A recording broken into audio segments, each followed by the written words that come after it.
Kim Brattain. Welcome to Listening with Leaders. You are the CEO and founder of Kim Brattain Media, found at kimbrattain.com. You're in the video business, so we're really looking forward to this conversation. Tell us a little bit about your backstory. We were just chatting about that a second ago. Well, I started as a television journalist and was a reporter and an anchor woman for most of my career, and then decided to go into business for myself because I wanted a little bit more freedom with my life. And I was pretty much chained to an anchor desk, basically. So I started that, and it's been quite successful. It was kind of rough at the beginning because going to journalism school does not prepare you for running a business. So I learned a lot of things the hard way, but it's been fun.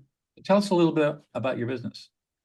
Well, we really do a little bit of everything. We make documentaries. You and I were talking earlier. We've been to Cambodia and Haiti and the Democratic Republic of Congo, and that has been super interesting. And my journalism background has helped with that a lot. Our corporate is where we make the most money. One of our clients is Continental Tire. We have a lot of corporate international companies like that, but we do discount for nonprofits. So we have like 51% of our clients are nonprofits. Wow. It's not where we make money though. Right. Robin Hood theory. Get from the rich to support the poor. There you go. Yeah. Ain't nothing wrong with that. Good for you. So you've been in journalism in one way or another for a long time. What is it that gets you excited, gets you out of bed in the morning these days? Well, people and their stories are super exciting. And I think it's really kind of a privilege to be able to put video with it and make that story a three-dimensional thing that we were talking can sell widgets or move people to donate money or help with the medical crises in the Congo. That's a privilege to get to do that. And that really kind of gets me excited. It's really fun to look through a lens, and it focuses, looking through a lens focuses your attention and in some way actually gives you more understanding of what's going on, I think. Does that make sense? Yeah, it does. But you're more than just a filmmaker. You own a business that makes films. And This is true. Yeah. and there's a lot of stuff that goes on in the background that I don't think that many people are aware of. And the film business, running films, first of all, you've got a big capital cost and equipment, and then you've got to watch your budgets. How do you manage film budgets? Clients give you a budget and say, this is what we have, and you say, okay, we can do it, and now you got to bring it in on or under budget, or else you're cutting into your profits. How do you manage? Right. And you know what? We're so focused on customer service. I mean, we have a 5-star Google rating. And if somebody's not happy with something, we will bust our fanny to make sure they are happy. And if they're not happy, I walked away from $4,000 last year because the internet failed, which was not our fault. Right. The internet went down and the people were disappointed. And I said, you know what? You don't have to pay me. So I'm not great money manager as far as that goes, but I do think that my team is always telling me this, Kim, we have a budget for 3 days to shoot this. So let's stick to that. Don't say, oh yeah, okay, I'll go do that or whatever. Just yesterday, we had a shoot planned for tomorrow, and they decided they wanted a teleprompter at the last minute. Well, our teleprompter is in Virginia with the crew that's shooting some HVAC commercials right now. So I had to hustle and rent a teleprompter. And they also decided they wanted makeup artists there. So I had to hustle and so all of that was not in the pricing of it, but I think I'm going to eat that just to make them happy. Really? So Yeah. how do you, I mean, that's great. And I mean, I totally get the attitude you have, because it's the same way I run my professional practice, but you got to make money. You can't. Oh, we do.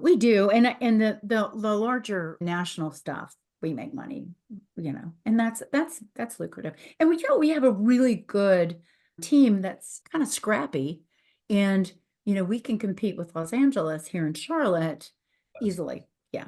Or even we can compete with Atlanta easily.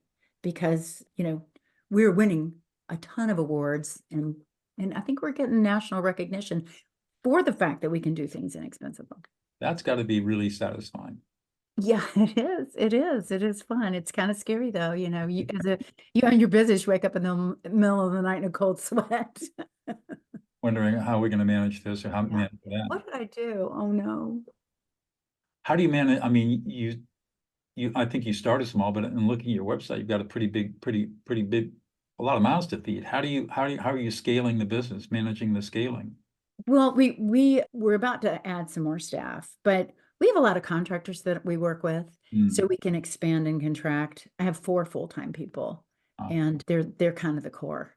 But yeah, I mean, probably 20 contractors that we work with regularly. And you keep them busy. We try to. Yeah. So when people come to you with an idea or project, what kind of conversation do you have with them? First thing you do is you ask them if they want a film, or a commercial, or a training film or a documentary or whatever. How are you going to use it? Are you gonna try to sell widgets? Are you going to try to keep employees informed? Are you going to try to educate people about your brand? Are you going to reveal water problems in the Sudan? How are you going to use it? And that will help us decide how long it needs to be effective. And then, I mean, like, if stuff that you're going to put online, a minute, even, but a documentary where people are going to be sitting down watching something, you can go half an hour, 2 hours. So yeah, the first conversation is, where are you going to use it? And then the second conversation is, how nice do you want it? What's your budget? And then we just kind of plan backwards from there. How many days can we film with that budget? Where can we travel to? Where do we need to travel if we even need to? Do we need animations, or what kind of graphics?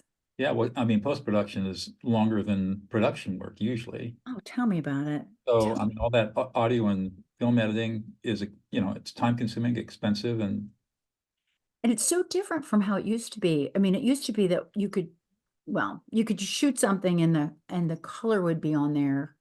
Of course, we've got more sophisticated. We've got more sophisticated cameras now, but everything we shoot now is in like 6K raw format. So when you look at it, it doesn't even have the color in it. You have to go back and colorize everything, and then go through it and, make sure that the audio track is right. And listen, my staff is so much better than I am. They have taken this light years beyond where I ever was. wow. Yeah, I mean, I don't have a lot of experience. The only experience I have is in, let's see, during the pandemic, 2020, the summer of 2020, I'm a co-founder of a project called Prison of Peace with my colleague Laura Coffer. I don't know if you read about that. I did, and I am a disciple. Oh, well, thanks.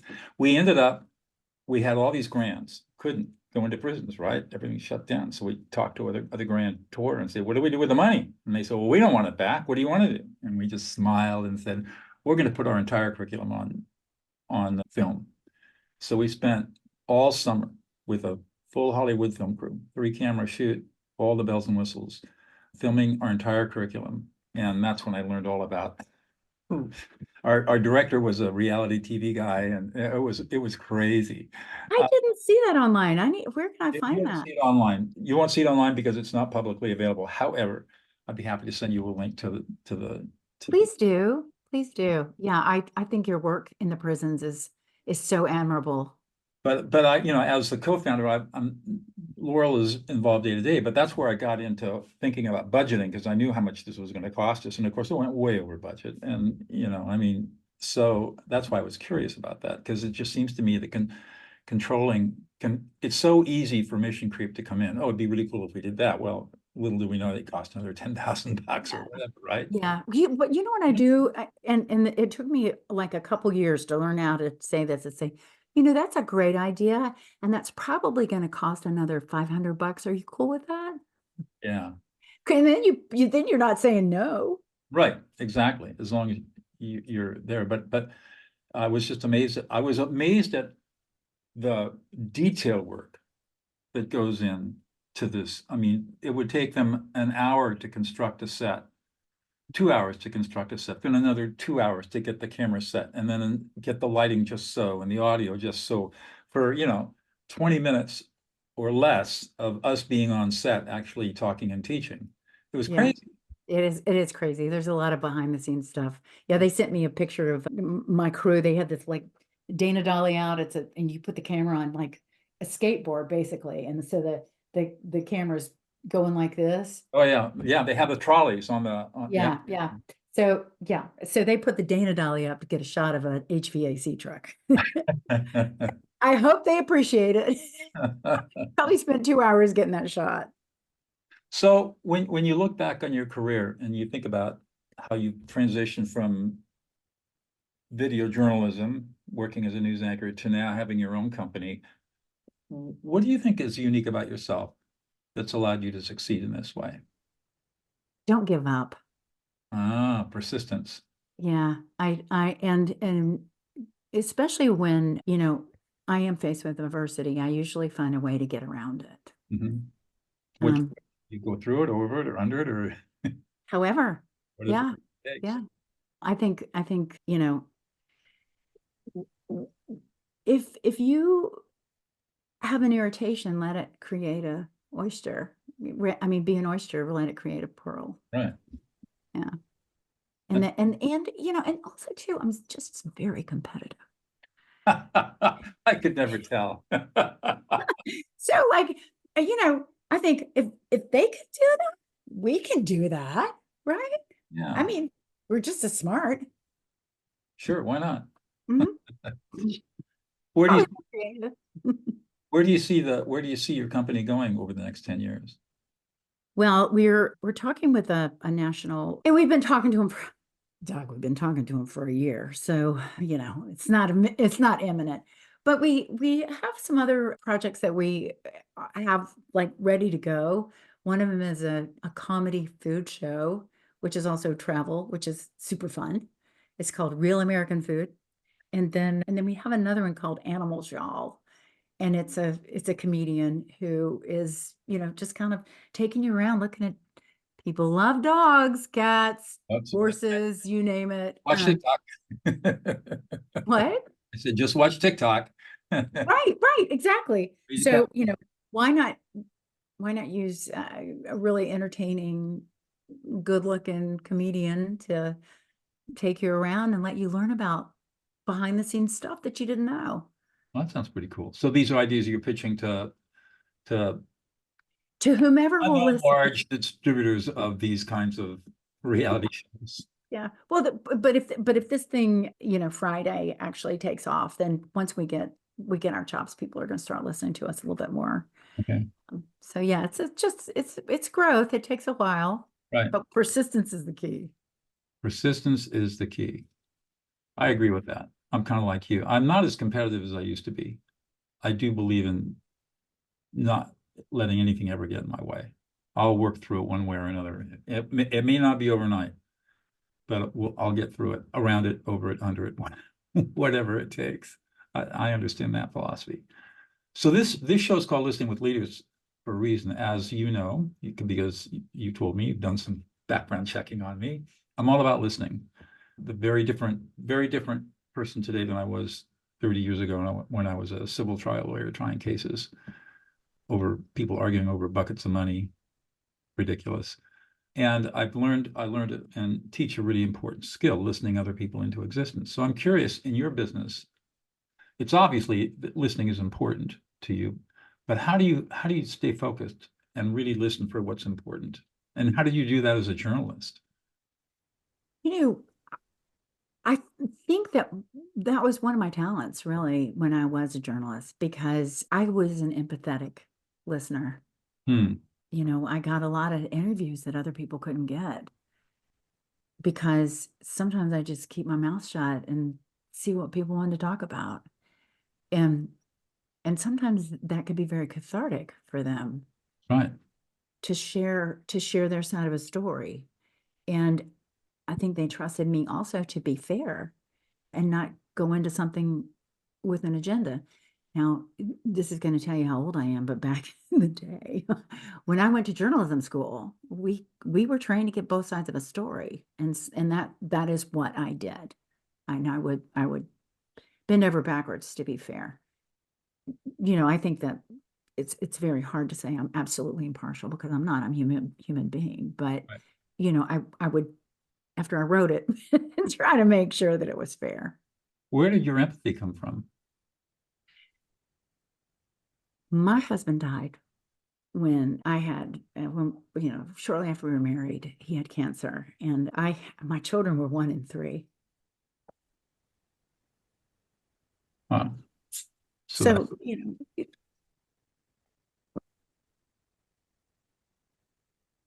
that was a rough time. it was. And I think, you know, yeah. And if you go through something like that, I think you realize the humanity in us all.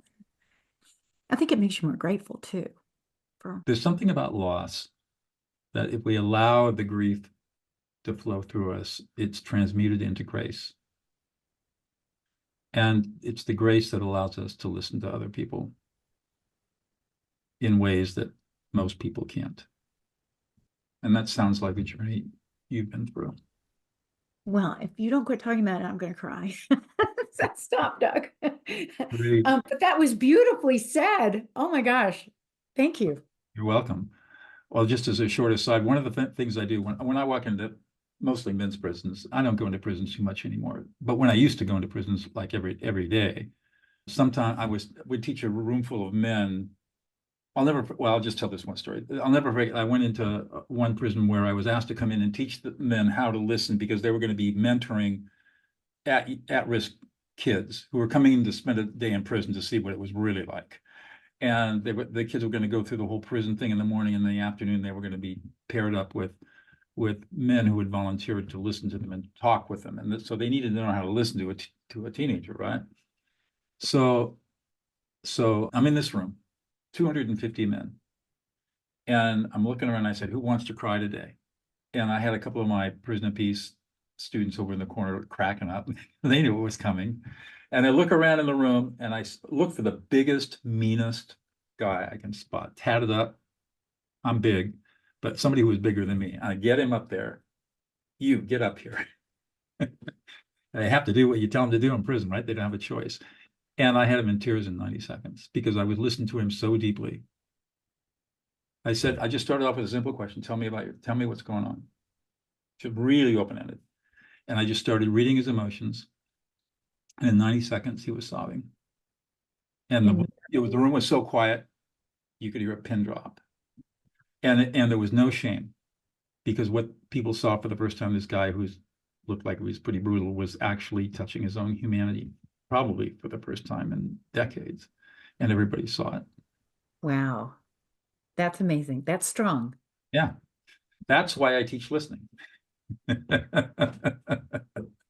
Yeah. When you can do that, you have the ability to touch lives in the way that you do when you make a beautiful piece of film that's evocative and stirring and causes people to feel emotion. That's powerful. And learn a lesson or buy a widget. Even if you're selling a widget, selling a tire, you can still do it in a way that people walk away with something they're just a little bit better off than they were before. I hope so. At least smarter, maybe a little more knowledgeable. Yeah. So what do you do with people who are poor listeners, which is a lot of people, right? You obviously have got the grace and skill to be a powerful listener, but you're very rare. What do you do in the circumstances where you're around people who are not listening very well? It's very frustrating, isn't it? It's Yeah. really frustrating. Yeah. I try to just weed those people out of my life. Okay. You can send them to me and I'll teach them how to listen. Yeah. You know, I guess I'm tired of that. I don't need to. They're I frustrating. guess you get to a point in life where you don't have to tolerate it anymore and say, I don't want to work with you. no. Oh, no. And that, that's the really cool thing about being a business owner now. I was introducing somebody last week at an event, and I said, people think television news is glamorous and exciting. I said, you know what it is? It's riding around in a rickety old live truck with a cameraman man that smells like garlic and he's hungover and he doesn't want to work. I'm like, it's not glamorous. Right. No, it's hard. It's hard work too, for not great pay either, usually. No, no. Um, In tough hours. That was the Well, I think that you're at a place where you can choose what you want to work with. And if somebody comes in and people want to engage you guys to create something for them, you must get a feeling for them and say, is this somebody I can work with? Is this yeah. somebody going to be grateful for what we produce, or are they going to be somebody who is a taker and just wants more and more and more and more, is never satisfied? Or a blamer too. I mean, sometimes, we do need some cooperation for the people that we work with generally. Yeah, help us get, where do you want to do it? Who are we going to talk to? Are they your people? Can you get them on their own time? That kind of thing. And if something does go wrong, like the internet thing that went down, I knew that there was no way those people were ever going to be happy. And yeah, so we did a video for them, didn't charge them. Like, ta-ta, we won't work together again. Right. Right. Fool me once, shame on me, right? Exactly. Yes. Yeah. Well, great. So what do you do when you're not filming?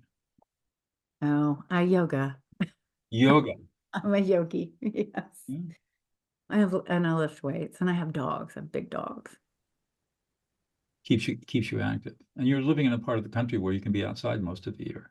It's gorgeous. Yeah, this is really a beautiful place to live. We're renovating a farmhouse that was built in 1895 right Oh, now. wow. Hit by lightning in the year 2000 and kind of shuttered, and for God, what, 23 years. And we might as well have just dug a hole in the ground and started putting money in it, Right. because it's just kind of leaching it out of us. Yeah. But it's gorgeous, but whoa. But that's been really cool to see that happen. Is that sitting on some acreage? Yeah, that's in Lincoln County, North Carolina. Okay. Oh. Yeah, I know what rural living is. I live in Central California, just south of Yosemite National Park on 10 acres in the Central Sierra Nevada. So nearest city is 35 minutes away. So, Oh, how often do you get rain there? well, our rainy season, we're just coming to the end of it now. Our rainy season generally starts in November and runs until the end of March. We got next week, it's very warm today, it's 75 degrees, which for this time of year is a little warm here. But then we got another big front coming in at the end of the week. So hopefully we're going to get one or two more storms come through. Yeah. Snow in the mountains and right above us. So we can be at 5,000 feet in 20 minutes. So Oh, how nice is that? pretty cool. Yeah, I get to go skiing every Friday morning. Oh, I'm jealous. So it's a good life. But yeah, so I understand the idea of projects. My wife is very big into projects. Yeah, yeah. Well, the skiing in North Carolina, I mean, Can be a little marginal. yeah, yeah. It's a It's cold it's storm. It basically takes a cold storm to drop it's, enough snow to make it worthwhile. yeah. It's skiing and ice, Yeah. generally. Yeah. I went to Dartmouth College and skied at Dartmouth, and so I got used to coming from the West to New England skiing was a real shock for me. You're used to skiing on ice. Yeah, skiing on ice, it was hard. Yeah. And in those days, this equipment isn't nearly like it is today. So, Yeah. one more question: what's one thing about yourself that we would never know about unless you revealed it to us?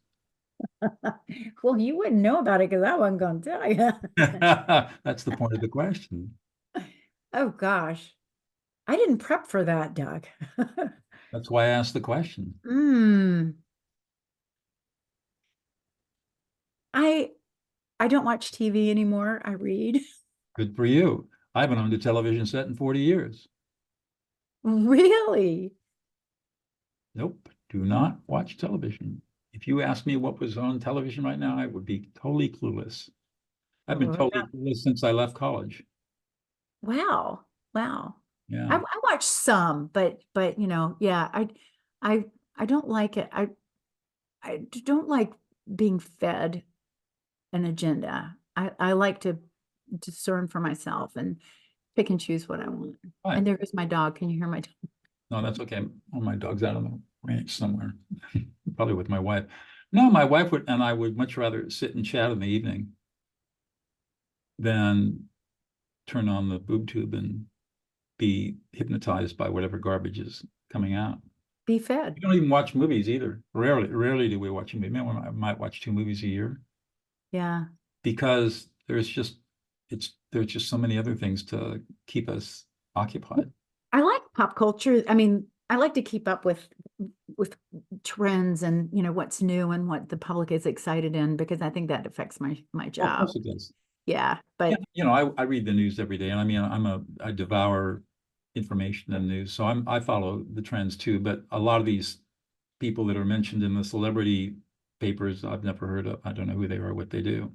I'm a musician too, so I spend a lot of time playing jazz violin. So oh wow. pretty fun. We And I just think did a couple PBS shows on the Steep Canyon Rangers. the steep, what are they called? Steep Canyon Rangers. Steep Canyon Rangers. Yes, I'll yes. check that out. Yeah, I'll send you a link. Okay. It's good stuff. All right. Well, this has been fun. It has been. How'd it go for you? It's just amazing. I wish I had thought of something a little more clever to say about the whole, Ah, tell me something. great. You know, I can see why you're so successful, and I know that everybody's going to love this conversation when they see it. So thanks a lot for your time. Thank you for yours, and thank you for the work you do. You're welcome. I think it's so important. Thank And you. it's been an absolute privilege to be on your show. Thank you. Thank you, Kim.